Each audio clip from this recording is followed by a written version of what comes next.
तो उसमें आपको दो तरीके से फायदा होगा, फिनेंशियल भी फायदा होगा और एनवायरमेंटल भी फायदा होगा। अब डियर फ्रेंड्स ध्यान से सुनो, ये हो गए bullet points, waste, water, energy, transport, travel and consumable. अब हम जो केस स्टडी पढ़ रहे हैं, ओके, सो यहां से मैं आपको पूरा कॉन्सेप्ट ही बता रहा हूं, okay, waste, water, energy, transport, travel and consumable, फिर उन्होंने केस दिया है। जैसे केस जनरली आपको एग्जाम में आते हैं, बैड पार्टीज, ये लोग सीधा 20-20 मार्क के क्वेश्चन पूछते हैं, कोई बार 12 मार्क्स का होता है, कई बार 20 मार्क का आता है। सबसे पहला क्वेश्चन आता है, सर इसमें लेंथ कितनी लिखे। तो कई लोगों का क्या होता है, फिर कुछ भी लिखते हैं, लेंथ लिखते रहते हैं, बराबर, कि चलो लेंथ लिखते हैं। लेंथ चाहिए, रीजनेबल लेंथ चाहिए। I am not telling it has to be lesser length, it has to be bare minimum 4 page, okay. But as I said, आपका कॉन्सेप्ट क्या होना चाहिए कि भाई ये केस स्टडी है, पहले आप उसको पूरा पढ़ो और उसका एक बड़ा पिक्चर तैयार करो, एक बिग पिक्चर, कि भाई ये क्या कहना चाह रहा है। आप पहले उस पर थिंक कर लो, सोच लो थोड़ा, और फिर आप उस पर लिखना शुरू करो। ऐसा नहीं कि पढ़ रहे हैं लिखना शुरू कर दिया, नहीं। You have to allot 10-15 minutes for thinking only, 10 minutes minimum. पूरा दिमाग में सेट करो, फिर उसको लिखना शुरू करो। फिर आपके जो भी कॉन्सेप्ट है, उसका जो भी आपका कॉन्सेप्ट है, उसका जो बुलेट पॉइंट है, रिमेंबर दैट बुलेट पॉइंट के आपको 20 में से 4 ही मार्क मिलेंगे, मैक्सिमम 5 मिलेंगे, उससे ज़्यादा नहीं।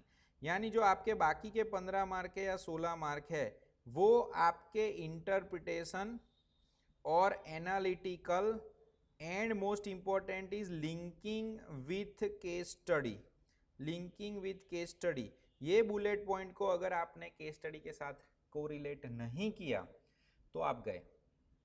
दूसरा सबसे इंपॉर्टेंट चीज बता रहा हूं, हम लोग केस स्टडी के अंदर से आंसर ढूंढने की कोशिश करते हैं। मैं कई बार बच्चों के पेपर कम देखता हूं, बट जब देखता हूं तो मुझे ऐसा ही लगता है वो केस स्टडी आपके लिए हो गया बॉक्स, और आपका आंसर इसके अंदर ही होता है, इसके अंदर ही होता है आंसर। मैंने मैक्सिमम बच्चों का देखा है, जो केस स्टडी होगा ना उसके अंदर से उठा के रिपीट करते रहते हैं। ऐसा नहीं है भाई, अभी आप बड़े हो गए, इसके बाद कोई लेवल नहीं है, ये आखिरी लेवल है, इसके बाद सीए बन जाओगे।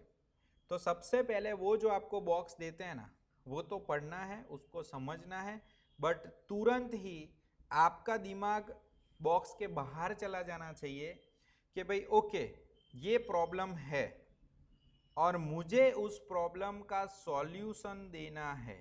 Now this solution can be a global solution also. Don't think in the box. वो आपको बोलता है कि ये प्रॉब्लम है, तो उसका सॉल्यूशन जरूरी नहीं वो बॉक्स में हो। बुलेट पॉइंट आपको समझ में आ जाएंगे कि भाई ये टारगेट कॉस्टिंग है, ये एबीसी है, ये एनवायरमेंटल है। अभी मैं क्वेश्चन पढ़ूंगा ना, आपको दिमाग में तुरंत पता चल जाएगा ये एनवायरमेंटल है। बट मैं क्या बोल रहा हूं कि एनवायरमेंटल है, उसके बाद आपको व्हीकल कैसे लेने चाहिए, तो कि भाई सीएनजी वाले लेने चाहिए, फिर क्या लेना चाहिए, इलेक्ट्रिक लेने चाहिए, फिर क्या लेना चाहिए, तो भाई ऐसे व्हीकल बनाओ जो सोलार पे चले, ऐसे व्हीकल चलाओ जो मैनुअल चले, ऐसे व्हीकल चलाओ जिसमें क्रूड ऑयल की ज़रूरत ना पड़े।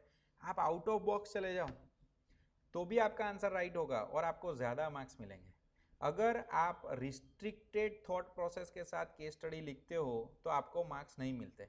मैं आपको बताऊंगा यहाँ पे क्वेश्चन कितना छोटा होता है, आंसर कितना बड़ा। बड़ा इसीलिए होता है क्योंकि वो लोग आउट ऑफ बॉक्स ढूंढते हैं, यानी कुछ भी कोई भी एंगल होगा ना, वो पहले मैंने आपको क्या बोला, पहले बुलेट पॉइंट लिखो और फिर केस स्टडी के साथ इंटरप्रिट करो, केस स्टडी के साथ लिंक करो। और तुम ऐसा मान के चलो, गोल्डन थिंग, अगर इतना सारा नहीं समझ में आता है तो ऐसा मान के चलो, ये केस स्टडी जो आपके पास आई है वो है आपका क्लाइंट, और आप उसको कंसल्टेंसी देने वाले हो। तो आप उसके हर प्रॉब्लम को दूर करने के लिए जितना थॉट प्रोसेस करके दे सकते हो उतना देने का। डोंट थिंक लाइक दैट कि क्वेश्चन इसका है तो उसके बाहर मुझे नहीं जाना है। जिनको वो समझ में नहीं आता ना, उनके मार्क्स नहीं आते डियर स्टूडेंट्स। ओके, चलो देखते हैं, अब जाते हैं आगे।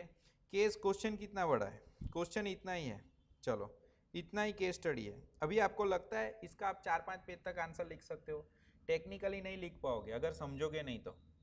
और इतना पढ़ने के बाद जब लास्ट लाइन पढ़ोगे, एनवायरमेंटल मैनेजमेंट अकाउंटिंग अप्लाई करो और एनवायरमेंटल कॉस्ट के बारे में बताओ, तो आपको पता चल जाएगा उसमें मुझे वेस्ट की बात करनी है, ओके, एनर्जी की बात करनी है, पानी की बात करनी है, ट्रांसपोर्टेशन की बात करनी है, कंज्यूमेबल की करनी है अपने एंड से। बट कितना अंदर, कितना डेप्थ, कितना आउट ऑफ बॉक्स, वो मैं आपको समझाता हूँ। ओके, चलो सब ध्यान रखो, अपनी कंपनी का नाम है CNB। तो मेरा पहला स्टेप क्या था, एक बड़ा पिक्चर क्रिएट करो कि CNB का प्रॉब्लम क्या है, CNB का प्रॉब्लम क्या है, और फिर उसको लिंक करो कि भाई ये प्रॉब्लम है, उसको बोलते हैं क्रिटिकल सक्सेस फैक्टर, हमारी कंपनी का फैक्टर इस पे इंपॉर्टेंट है और ये उसका प्रॉब्लम है, और फिर उसका सॉल्यूशन ढूंढो। और उस सॉल्यूशन को काउंट कैसे करोगे कि ये सॉल्व हुआ, तो उसको बोलते हैं KPI, दैट इज की परफॉर्मेंस इंडिकेटर। ओके, कोई भी प्रॉब्लम का सॉल्यूशन चाहिए और सॉल्यूशन मेजरेबल होना चाहिए। अगर आप मेजर कर पाओगे तो आप ऐसा बोल सकते हो कि हाँ भाई ये प्रॉब्लम का सॉल्यूशन हुआ। So let's understand, CNB Oil Limited, an Indian oil company, is a leading manufacturer of all streams of oil and engage in refining. Processing capacity is 50 mmtp of crude oil, pipeline transportation and marketing of petroleum product, and research and development, exploration and production, marketing of natural gas and petrochemicals. The company has high caliber employees. देखो ये सब दिमाग में set करते जाओ, you are dealing with petro product. Number 1, आपके employees बहुत capable है, वेरी गुड। आपके टेक्नोलॉजी सोफिस्टिकेटेड है, very good. Leading edge R&D है, यानी आपका सुपर R&D है। This are hints only. By venturing it into renewables, अब हम रिन्यूएबल एनर्जी में जाने वाले हैं, तो ऑब्वियसली अच्छी बात है। किस में जाने वाले हैं, न्यूक्लियर एनर्जी में, और भी अच्छी बात है, बट रिस्क होगा थोड़ा, तो ध्यान रखने का। CNB has grown and evolved itself as a pure petroleum refinery marketing company to full-fledged energy company. तो हम अपने आप को इवॉल्व कर रहे हैं, अपने आप को सुधार रहे हैं, पेट्रोल में से शिफ्ट होकर हमें एनर्जी कंपनी में जाना है। But due to government's new environmental policy, and environmental report is mandatorily required to be submitted yearly for the prescribed industry polluting environmental substantially, otherwise would be penalized. तो यहाँ पे उसने आपको हिंट दे दी कि भाई गवर्नमेंट स्ट्रिक्ट है, अगर आप एनवायरमेंट पॉलिसी फॉलो नहीं करते तो गवर्नमेंट आपको पेनल्टी करेगी। तो हमको पेनल्टी होने के चांसेस है, क्योंकि हम जनरली पेट्रो प्रोडक्ट्स में डील कर रहे थे, अब हम शिफ्ट होंगे, बट हम अभी तक उसमें डील कर रहे हैं। Energy sector also falls in this prescribe industry, और एनर्जी वाले को भी ये बताना ही है। Now CNB has already taken initiative to control air pollution and water pollution, like use of low sulfur fuel oil in boilers and heaters. अब बच्चे क्या करते हैं कि ये इनपुट लिखेंगे नीचे, लिखना ये, बट ये ओनली नहीं है। हम यहाँ पे क्या लिख सकते हैं, भाई CNB ने बहुत अच्छा काम किया एयर कंट्रोल पॉल्यूशन के लिए, वाटर पॉल्यूशन के लिए low sulphur fuel oil, but आपका एडिशनल क्या होना चाहिए कि company should also work on some area where if we are not using sulfur fuel oil and you are using any other renewable resource, it will be more better. Okay, ये आपको advisory role में जाना है। Okay, ये तो लिखना ही है। In boilers and heaters, NOx burners to minimize gas emission, तो हम कैसे गैस एमिशन मिनिमम करें। Network of underground sewer to segregate various waste water streams of waste water management, गंदे पानी का भी हम लोग मैनेजमेंट कर रहे हैं, water management. However while preparing and analysing environmental report, mister KV Sharma CEO is not happy with high environmental cost. उनका ऐसा कहना है ये हाई एनवायरमेंटल कॉस्ट एडवाइजेबल नहीं है, हमें बहुत नुकसान होगा। Okay, oil, chemical, biological sludge, scrap batteries, e waste, chemical container etcetera, उसको खर्च करना, इसको सबको जीरो करने में बहुत खर्च हो रहा है, टॉक्सिक को नॉन टॉक्सिक करने में खर्चा हो रहा है, तो वो बहुत दुखी है। Raw material consumption, water consumption, energy, transportation, ये उसके 4 हेड है। He raised the concern with board of director and they have decided to appoint you as an environmental management expert. तो बच्चों ये एक दो लाइन जो लास्ट होती है ना उसको समझो। आप अगर इसको बहुत एलोबरेट नहीं करते, कई बार बच्चे बोलते हैं सर शॉर्ट था इसलिए मैंने 1.5 पेज में लिख के आ गया, बट आपको क्यों सिर्फ इसमें से आंसर चाहिए? इसमें से आंसर नहीं है, इसमें से खाली इनपुट है। आंसर आपके आउट ऑफ द बॉक्स जाने वाले हैं, बुलेट पॉइंट मैच होंगे, और बुलेट पॉइंट के साथ अगर आपने CNB को कनेक्ट नहीं किया, जो 98% बच्चे नहीं करते हैं, इसीलिए उनके मार्क्स नहीं आते। Okay, so I M make it very clear. मैं दूसरे भी केस स्टडीज इस तरह से लूंगा। अब ध्यान से देखो, सबसे पहले सॉल्यूशन में बेसिक चीज लिख दी कि भाई EMA क्या होता है। ओके, एनवायरमेंटल कॉस्ट का इंफॉर्मेशन, कैलकुलेशन, डिसीजन मेकिंग और वो सब चीज।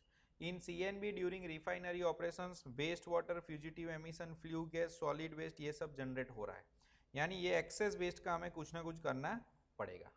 अब ध्यान से देखो, ऊपर क्या पॉइंट थे 5, waste, dear friend, waste, water, energy, transport, travel, consumable. जरूर नहीं वो परफेक्ट ही नीचे आए, थोड़ा आगे पीछे चलेगा।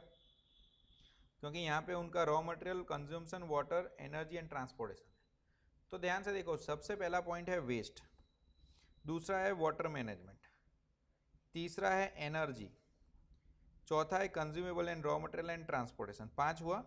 ओके, अब देखो मैंने आपको क्या बोला, ये जो ऊपर थियरी थी उसको तो बेस लेना ही है कि भाई पानी हम दो बार पानी के लिए पे करते हैं, फर्स्टली और डिस्पोज ऑफ द वक्त दूसरी बार, कि भाई यहाँ पे वेस्ट तो है, वो मास बैलेंस अप्रोच है, वेस्ट आपको मिनिमम करना ही चाहिए। अब बच्चे क्या करते हैं, ये बुलेट पॉइंट्स लिखते हैं और अपने एंड से जो भी मन में वेस्ट जो सब मिक्स करके लिख के आ जाते हैं। ऐसा नहीं करने का है। ओके, तो अभी समझो, पहले बुलेट पॉइंट्स मैच करवाता हूँ और मैंने आपको क्या बोला, हर पॉइंट के साथ आपका केस स्टडी को रिलेट करना है। आप वो नहीं करते हो, इसीलिए आपके मार्क्स कम आते हैं। जिस दिन करोगे ना उस दिन 75 भी आएंगे। किसी के आते हैं 75, बट उनका प्रॉब्लम अलग है, उनको बताना नहीं है दोस्तों को कि भाई क्या मैंने किया था और तुम लोग क्या करते हो। और मेरा प्रॉब्लम अलग है, मुझे लगता है थियरी इतना बच्चे बड़े हो गए फाइनल के तो उतना समझते होंगे ना, इतना मैं थियरी पहले कभी नहीं पढ़ा है। अभी जो पिछला मैंने एक थियरी तो मैं पढ़ाता ही हूँ, my subjects are theory, law and GST, so I am not worried about theory, but in costing I always think कि भाई चलो बच्चे मैनेज कर लेंगे, बट करते नहीं है बच्चे मैनेज। कोई बात नहीं, हमें तो अच्छे मार्क्स लाने हैं और मुझे उसमें आपको फुल मदद करनी है। तो लेट्स सी, तो वेस्ट का पहला पैराग्राफ क्या है। See you make your frame very clear, I am telling you. वो कोई भी केस स्टडी पूछे आप इस तरह से लिखो, आपके बेस्ट मार्क आएंगे। आप कुछ भी मत करो, वो गुच्चम होता है ना वो उत्तरायण में, ऐसा करके कुछ भी मिक्स करके लिख के आ जाते हो, फिर बोलते हो सर मार्क्स नहीं आए। ऐसा थोड़ा होता है यार फाइनल में। चलो वेस्ट, पहले आपका बेसिक इंफॉर्मेशन अबाउट वेस्ट, कि भाई सीएनबी शुड मेजर, क्या मेजर करना है उसको, कि भाई manage monitor waste from operation in order to minimise impact on people. CNB के साथ कनेक्ट किया, क्या कनेक्ट किया, मास बैलेंस अप्रोच होना चाहिए। आप देखो बेसिक थियरी में ये वर्ड था मास बैलेंस अप्रोच, के अपना प्रोडक्शन में वेस्ट कम होना चाहिए, वेट में कम होना चाहिए, प्रोसेस में कम होना चाहिए, पोटेंशियल कॉस्ट, हर लेवल पे स्टार्टिंग से एंड तक आपका वेस्ट कम होना चाहिए। So dear friend, this is basic waste paragraph. Now you have to link कि भाई सीएनबी जो है उसका वेस्ट कहाँ हो रहा है। तो कि भाई सीएनबी का वेस्ट कहाँ पे हो रहा है, तो कि भाई वो फुल फ्लेज पेट्रोलियम कंपनी है, यहाँ पे उनका underground sewer segregated collection waste और वाटर है, वो वाटर कंजम्पशन में जाएगा, बराबर। ये सब आप ध्यान से देखो, एयर पॉल्यूशन इसके अंदर है, वाटर पॉल्यूशन है, सल्फर फ्यूल है, बॉयलर्स हीटर्स की बात है, गैस एमिशन की बात है, वेस्ट वाटर मैनेजमेंट का वर्ड है। ओके, ये सब इसके अंदर हो रहा है। और ऊपर पेट्रोलियम प्रोडक्ट की बात कर रहे थे, तो पेट्रोलियम में मेजोरिटी केस में हमारा जो हम बोलते हैं कि एनवायरमेंटल प्रॉब्लम्स आएंगे ही, जो रिन्यूअल्स में नहीं गए। और रिन्यूअल में हम किस में गए, न्यूक्लियर एनर्जी में। तो क्वेश्चन पहले एक दो बार पढ़ के पूरा माइंड सेट करो। और again I am repeating, answer is not restricted to one thing. और यहाँ पे लास्ट में उसने क्या बोला था, अपना वेस्ट कौन सा है, ऑयल का वेस्ट, केमिकल का वेस्ट, बायोलॉजिकल स्लज, स्क्रैप का वेस्ट, बैटरीज का waste, e waste, chemical container and etcetera. Now if we go to answer, waste is a heading and what you need to do, you need to connect waste with our case that is CNB। तो CNB waste कैसे हैं कि भाई heading waste है, waste का मतलब ये है, और अपनी कंपनी में वेस्ट क्या है। तो अपनी कंपनी CNB में waste oily, chemical, biological sludge, scrapped, batteries, e waste, chemical container, effluent. So waste generated in operation are either treated within the premises or disposed of through approved waste treatment. या तो हम उसका treatment करेंगे या बाहर भेज देंगे या डिस्पोजल करेंगे। ये क्या हो गया, वेस्ट का कॉन्सेप्ट आया जो मैंने बोला, फिर उसके साथ अपना इंटरलिंक हुआ। ओके, क्रिटिकल सक्सेस फैक्टर या केपीआई यहाँ पे नहीं है, और फिर आपको उसका सॉल्यूशन देना है टॉपिक वाइज। ओके, अब देखो, अब जो मैं आपको बता रहा था वो मैं ऐसा बता रहा था कि बेटा ये बॉक्स के अंदर से आंसर नहीं है, आपको सोचने का। ये आपका क्लाइंट है, वो बोल रहा है कि ये सब प्रॉब्लम का क्या करूं, ऑयल का क्या करूं, केमिकल का क्या करूं, स्क्रैप बैटरी का क्या करूं, ई वेस्ट का क्या करूं। तो अब सलाह दो, आप क्या सलाह देनी है आपको, to avoid the usage of chemical drums.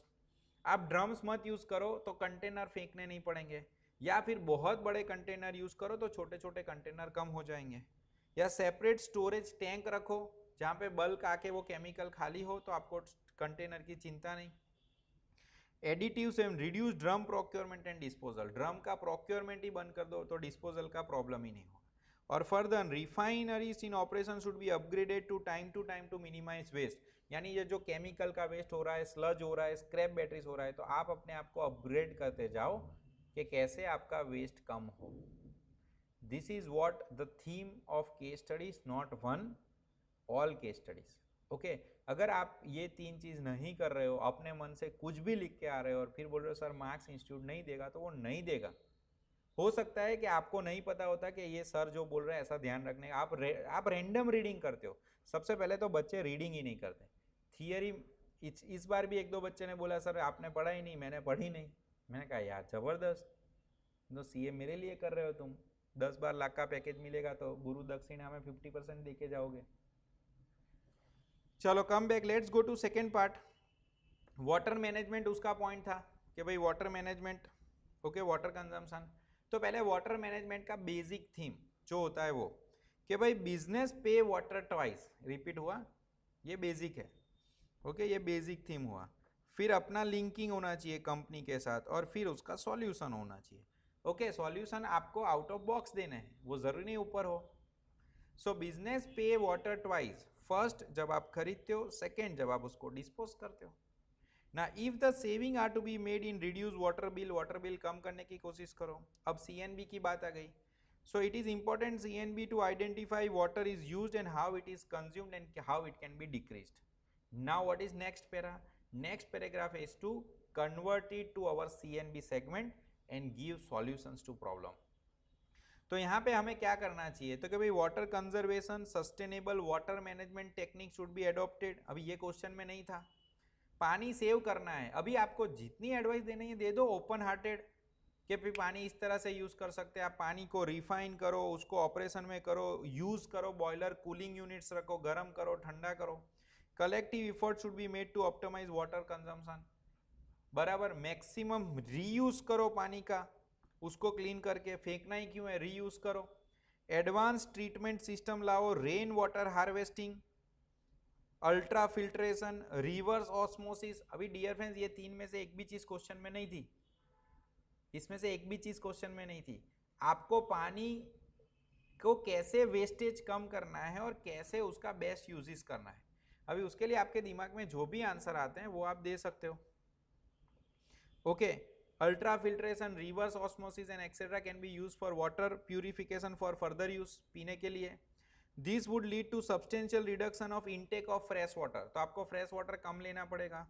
In addition CNB staff should be alerted to water conservation through seminar, presentation, conference, awareness and campaign. अब ये कैसा पॉइंट हो गया, एकदम general, out of the box, कि भाई स्टाफ को समझाओ, सेमिनार लो, स्टाफ को प्रेजेंटेशन दो कि भाई कैसे पानी बचाना चाहिए। आपकी बड़ी फैक्ट्री है इसीलिए।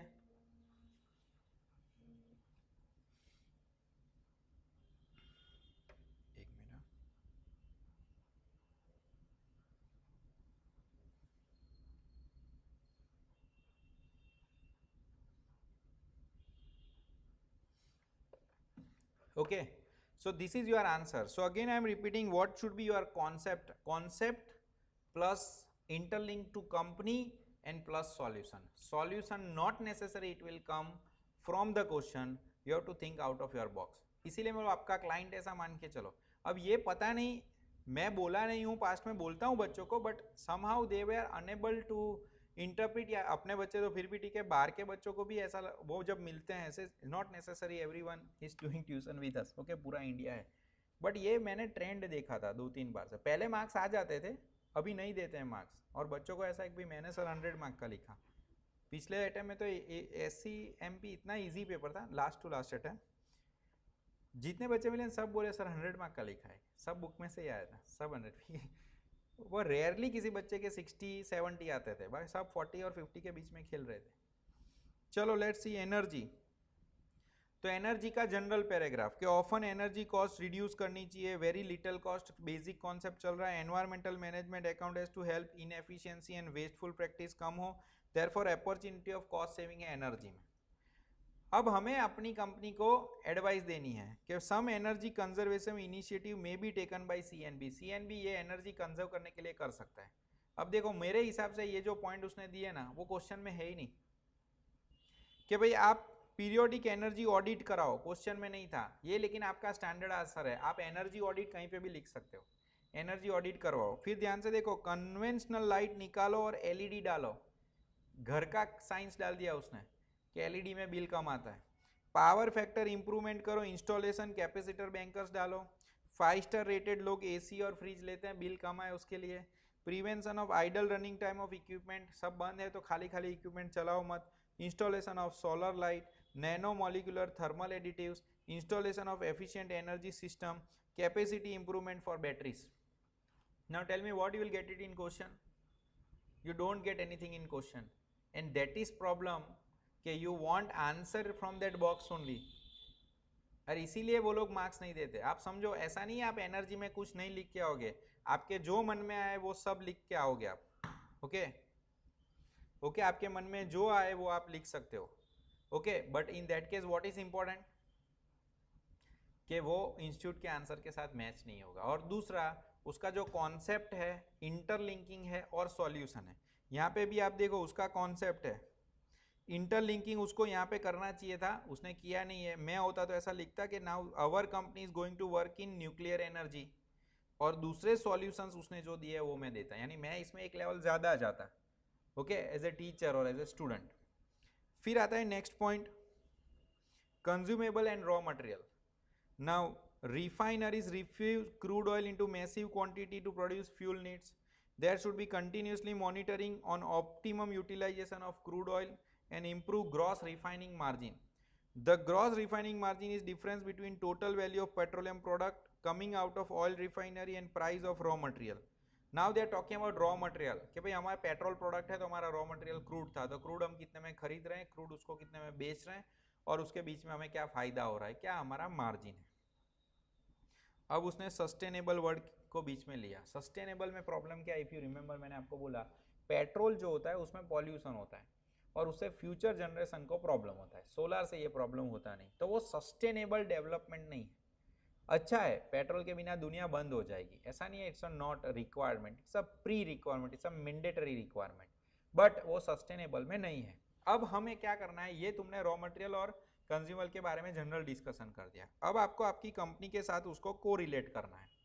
CNB में use recyclable technology for raw material and consumable wastage which provide sustainability in terms of environment. यानी आप पेट्रोल की जगह किसी और में जाते हो तो अच्छी बात है, सर अगर नहीं जा पाए पेट्रोल के बिना कैसा चलेगा, तो कोई बात नहीं, आप ऐसा कोशिश करो कि एनवायरमेंटल पॉल्यूशन कम हो। तो second point is reduction in carbon footprint. Okay, carbon footprint यानी पॉल्यूशन कम हो। पीरियोडिकल टेस्टिंग करो, एसेस करो, आपके इक्विपमेंट अच्छे हैं, आपकी पाइपलाइन अच्छी है, आपका रॉ मटेरियल अच्छा है, आपका कंज्यूमेबल अच्छा है। सो it is interlinking with your case. Transportation की बात करते हैं, fifth one. So again EMA में use identify saving in transportation of goods and material. Goods and material में हम ट्रांसपोर्टेशन में कैसे पैसे बचा सकते हैं, तो CNB in order to cut back emission, अगर CNB को उसका एमिशन कट करना है, फ्यूल कंजम्पशन कम करना है, तो उसे क्या करना चाहिए, नियरेस्ट डेपो और लोकेशन पे काम करना चाहिए, यानी ट्रैवल टाइम कम हो जाए। Real time fleet tracking, GPS से क्या होगा, जो सबसे शॉर्टेस्ट रोड होगा वहां से आएंगे लोग, बहुत दूर दूर नहीं घूमेंगे। ओके, तो उससे भी अपना एमिशन कट बैक होगा, अपना खर्चा कम होगा। उसके बाद उसने लिखा नहीं, but again I am telling, ये CNB के साथ उसने सलाह दे दी, बट यहाँ पे भी मैंने आपको क्या बोला, you can write down battery operated vehicle आपको यूज करने चाहिए। ओके, जिसके अंदर क्या होगा कि भाई आपका एमिशन ही कम हो जाएगा, होगा ही नहीं बैटरी ऑपरेटेड व्हीकल्स में। Okay, so you have to keep a broader concept, don't think like that कि केस स्टडी के अंदर ही सब आंसर आएंगे। यहाँ तक ठीक है, अभी किसी को कुछ पूछना है? सी, I have taken little bit more time, but I want to put a theme in your mindset कि केस स्टडी इतने डरावने नहीं होते जितने लोग माहौल बना रहे हैं, but to share a fact, students are writing rubbish only. Okay, कई बार मैं देखता हूँ ना पेपर, तो मुझे ऐसा ही लगता है इसको मैं कैसे मार्क दूँ, इंस्टीट्यूट कैसे देगा, वो तो 100% सही बात है, बट मैं भी कैसे दूँ। सो आपका कॉन्सेप्ट होना चाहिए, केस के साथ इंटरलिंक होना चाहिए, और उसका सॉल्यूशन होना चाहिए। आप ऐसा, अभी बच्चे पढ़ते भी कैसा है मैं आपको बताऊं, जैसे मान लो ये मैंने आपको बोला होता आप घर पे पढ़ लो, तो आप क्या करोगे कि ये ऊपर 4 पॉइंट थे ना, चलो केस पढ़ा, इसमें भी वही 4 पॉइंट है, waste, water management, energy, consumables and transport. तो ठीक है, इसमें कुछ पढ़ने जैसा नहीं है, मैं 5 पॉइंट याद कर लूँगा। और सब टैलेंटेड लोग होते हैं ना, वो एक वर्ड बनाते हैं बराबर कि भाई ये 5 वर्ड याद रखने के। अरे उसके मार्क्स नहीं मिलते बेटा, यहाँ पे अभी बड़े हो गए तुम लोग, ये बुलेट पॉइंट के मार्क्स थोड़ा मिलेगा, आपके इंटरलिंकिंग के marks. Okay, so I hope now it is clear. So role of EMA in a product and process relating decision making, इससे क्या प्रोडक्ट के साथ कनेक्टेड होगा, तो ऑब्वियसली ये कॉस्ट आप ढूंढोगे, प्रोडक्ट में ऐड करोगे तो आपका प्रोडक्ट प्राइसिंग चेंज होगा, आपका मार्जिन चेंज होगा, क्योंकि एक खर्चा आप इग्नोर कर रहे थे वो कॉस्ट में ऐड होगा। फेस आउट होगा प्रोडक्ट, कोई पुराने प्रोडक्ट है तो उसको निकालना पड़ेगा, मशीनरी को भी चेंज करना पड़ेगा, रीडिज़ाइन करना पड़ेगा, एनवायरमेंटल कॉस्ट कम हो वो हमेशा ध्यान रखना है, हाउस कीपिंग और एनवायरमेंटल परफॉर्मेंस पे फोकस करना है। प्रोस एंड कॉन्स में कुछ खास नहीं है। ओके, बुलेट पॉइंट से आप समझ जाओगे। Pros means advantage, improving revenue,